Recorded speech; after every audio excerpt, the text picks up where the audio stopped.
Hello, my name's Hugh Easton. Um, my claim to fame is that for the last several years I've been trying to make uh, people aware of the dangers of the medical use of hormones in pregnancy, in particular that they can cause the process of uh, sexual development to go spectacularly wrong and give rise to a person with a mixture of masculine and feminine characteristics who isn't really properly one sex anymore. Um, these drugs have been used in millions of pregnancies around the world over a long period of time, and usually for the prevention of miscarriage.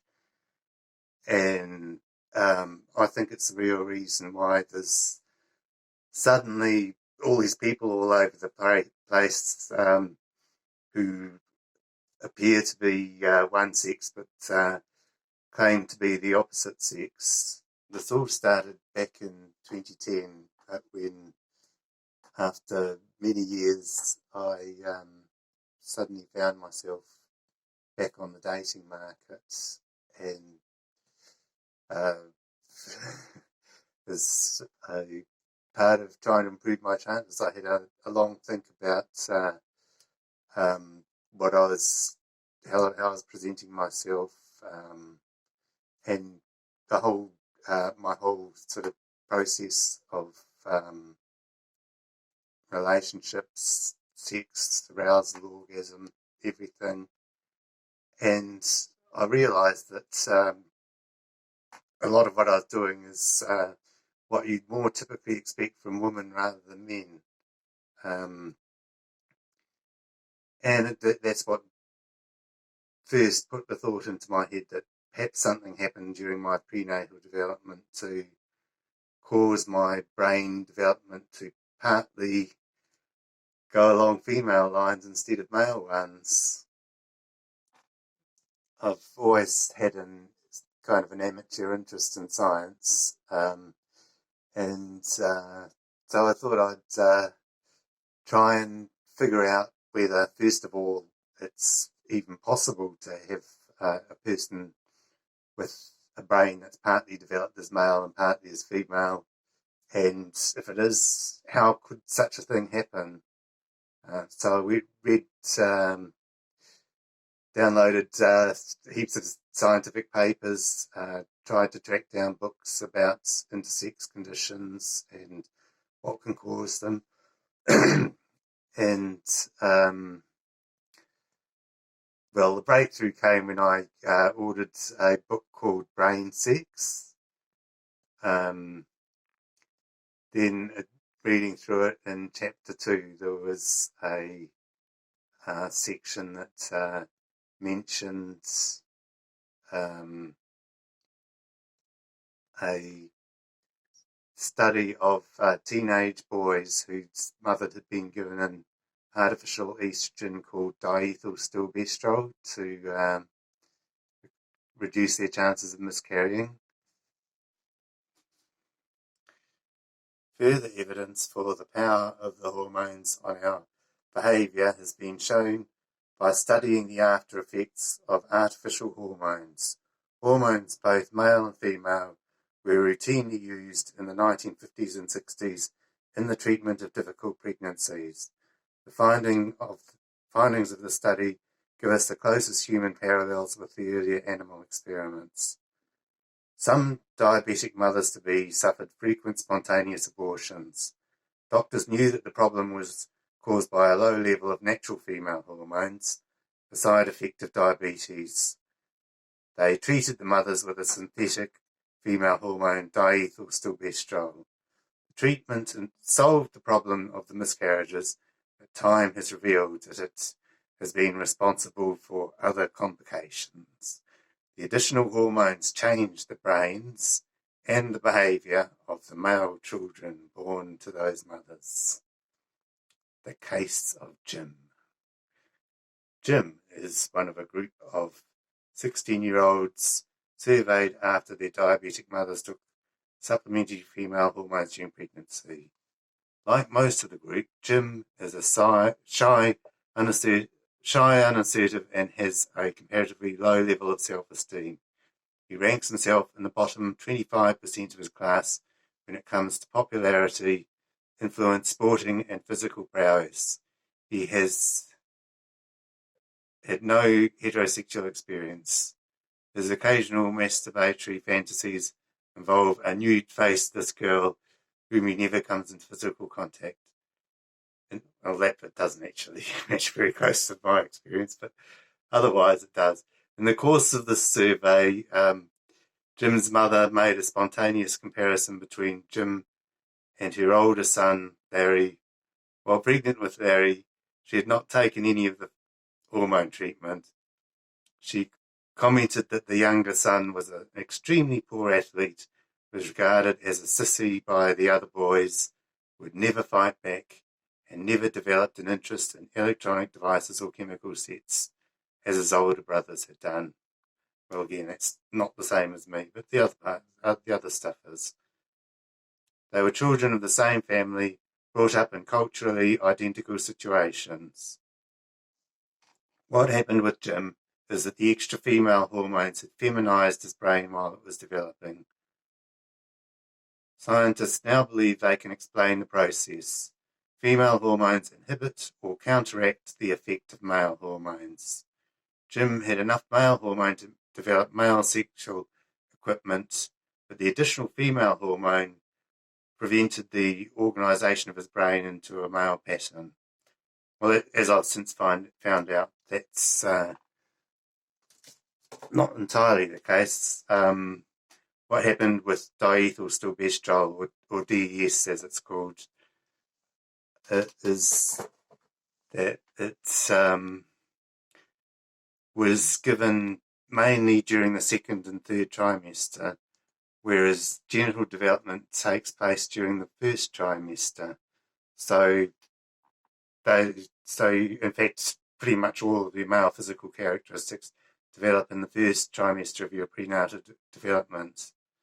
So that occurred normally, and then this DS or some of the quite a lot of other artificial female hormones have been used in a similar role as well as besides DS.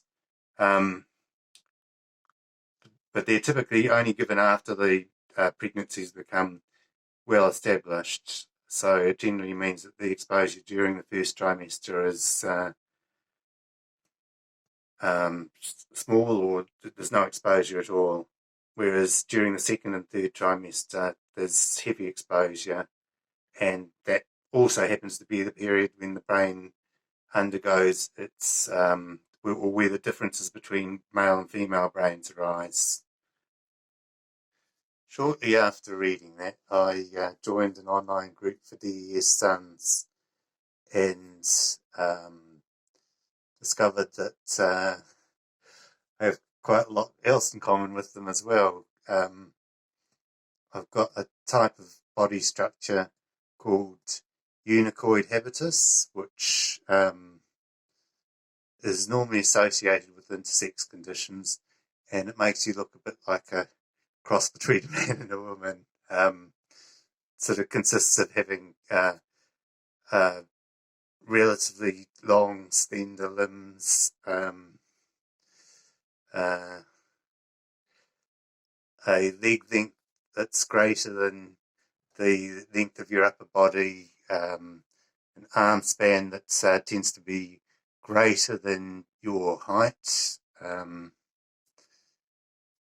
various other characteristics. It's caused by having abnormally low testosterone levels as you go through puberty. So I also discovered that actually my testosterone levels have been, well, just based on symptoms, that have been below the normal male range all my life, and that from my early 40s onwards, I've had the symptoms of acute hypogonadism, or like my testosterone production has fallen to the point where it's making seriously affecting my health. So I now have to take measures to raise my testosterone level, and this seems to be a very common thing amongst the exposed in men, male-assigned people. One of the first things that struck me on joining the group was that it was supposed to be a group for DES sons, but most of the people commenting in it seemed to be using women's names. And that's when I first found out about the link between DS exposure and male to female transgenderism, which makes sense really. If you produce a person that's whose body developed along male lines, but then their brain had this humongous dose of female hormones and ended up developing along female lines as a result, it makes sense that they would would sort of strongly identify as female, and that's what's happened. And I'm pretty sure that all the other artificial female hormones that are being used in a similar role can do the same thing. So that's why I think probably this could be the reason why there's suddenly so many people that are transgender when historically it's been a very rare thing. DES isn't the only hormone to have been used extensively for miscarriage prevention. A whole class of artificial female hormones called progestins have been used as well. And two of the early progestins are actually derivatives of the ethisterone and norethistone are actually derivatives of the testosterone molecule. Ethinyl testosterone is the ethisterone's full name. Norethinyl testosterone is norethisterone's full name. And both of these substances, they only have weak androgenic properties in adult people, but they turned out to mimic the effects of testosterone pretty strongly in unborn babies. And there's I found quite a few case reports of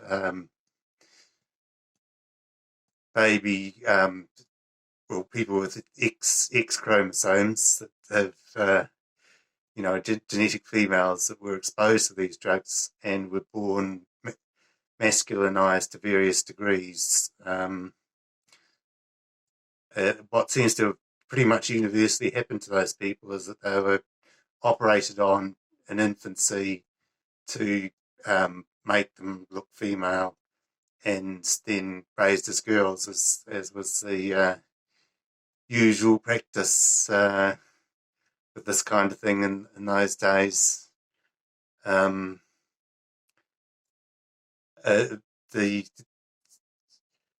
This incident has been documented in the medical literature, and it's called progestin-induced virilization.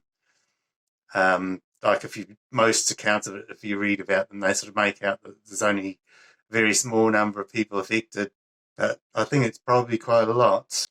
Since that time, I've, first of all, been trying to come to terms with the whole concept of being intersex, because up until that point, I just thought I was just an ordinary man. I'm sort of really deeply convinced myself of that, which I think is a very common thing in those of us that have been put in the situation. It's a lot like the 5 stages of grief, really, except you have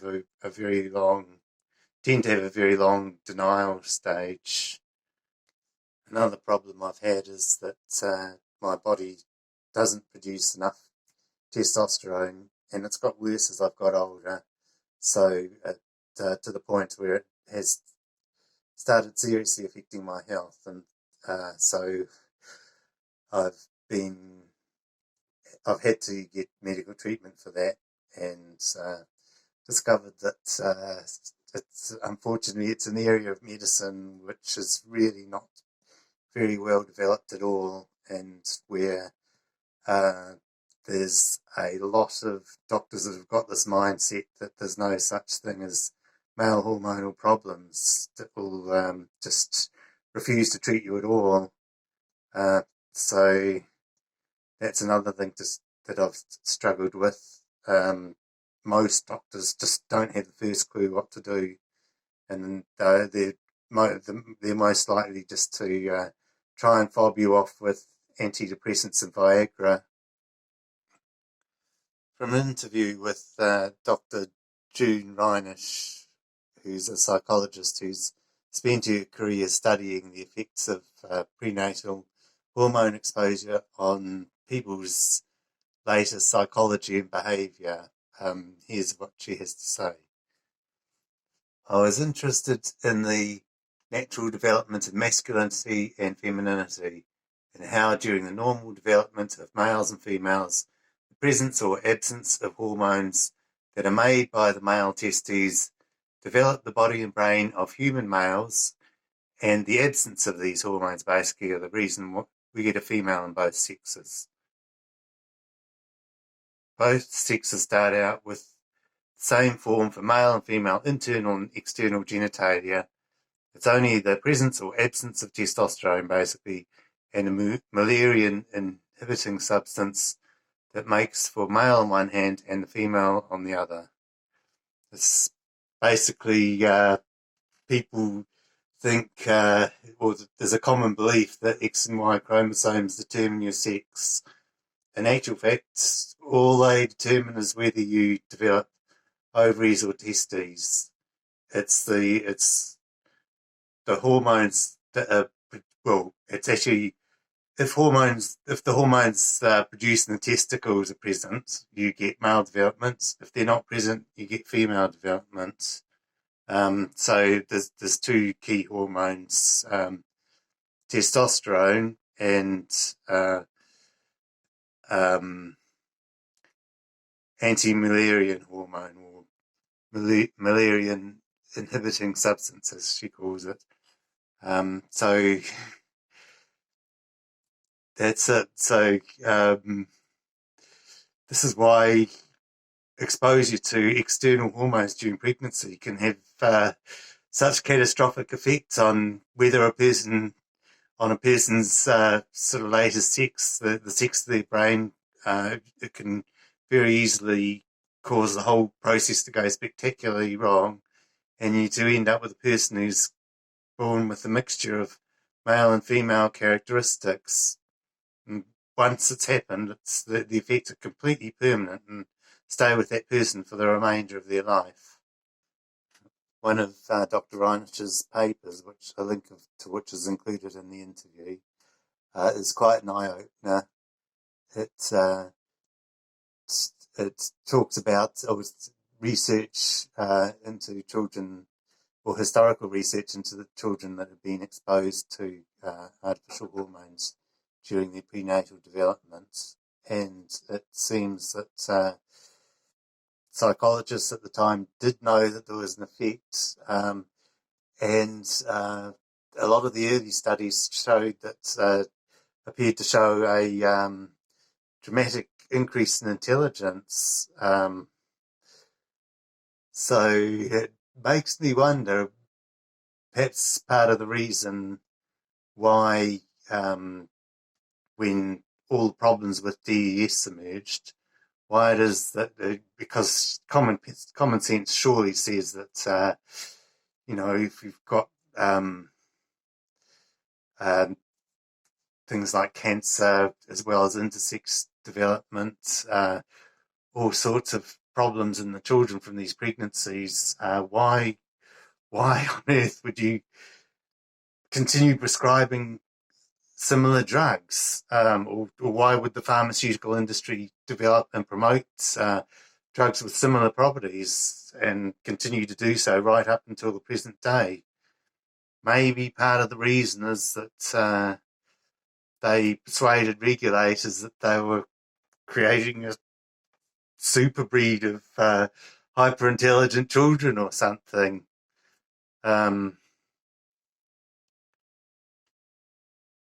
Unexpectedly, the subjects also evidenced extraordinarily high IQs as measured by the Welshler Intelligence Scale for Children. The mean IQ of the group was 125, with a standard deviation of 11.8. 60% of the IQs were above 130, when only 2% would be predicted from a random sampling of the normal population. Results from the differential aptitude test suggested that hormone-exposed children showed a clear advantage in numerical ability. This advantage was significantly related to higher dosage and a duration of treatment longer than 8 weeks. Additional information related directly to school achievements was reported by Dalton, 1976, who stated that 11 of the 34 progesterone children obtained a university place compared with 2 normal controls and 1 toxemic control.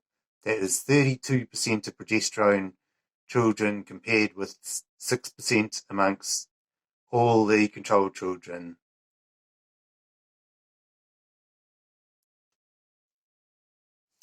So, well, if there is an effect on intelligence, I'd say that it's more related to the fact that, at least from my experience, as soon as I had